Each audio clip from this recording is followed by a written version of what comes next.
Today, I want to address something that is not often talked about when we're addressing issues that are related to food, weight, and body image. There's so much noise in the world about food rules and dieting and counting your macros and tracking your food, and so much attention, so much noise.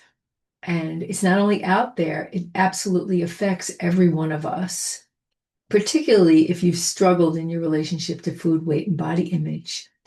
But something that has really become very apparent to me is that often we focus on all of that to avoid living our life. Maybe we're afraid to look at areas in our life that maybe need some work, or maybe we have some fears about taking actions in our life. And so going back to reading the diet books and obsessing about the weight becomes a familiar pattern to avoid living life. I totally get it because I did that for a long time. I would read another diet book rather than thinking about what is it that I wanted to do in my life? What is it that I wanted to create? What are the relationships that I wanted to cultivate?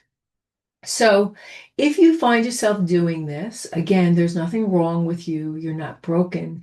It became a coping mechanism because maybe there's a lot of fear about looking at areas of your life that you are avoiding. So, the first step is always to address the fear.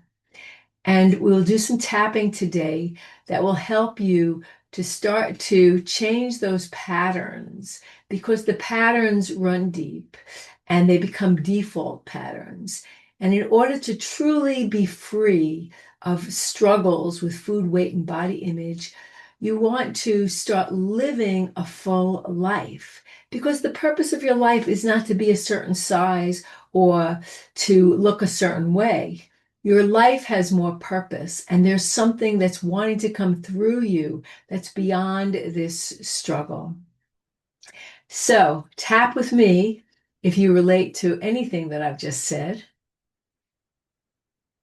And as you're tapping on the side of the hand, take a nice deep breath in.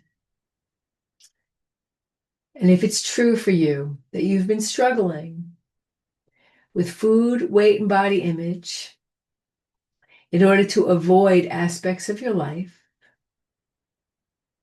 right here and now, we're going to accept ourselves with love and compassion.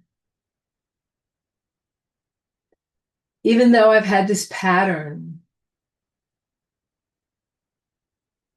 of obsessing over food,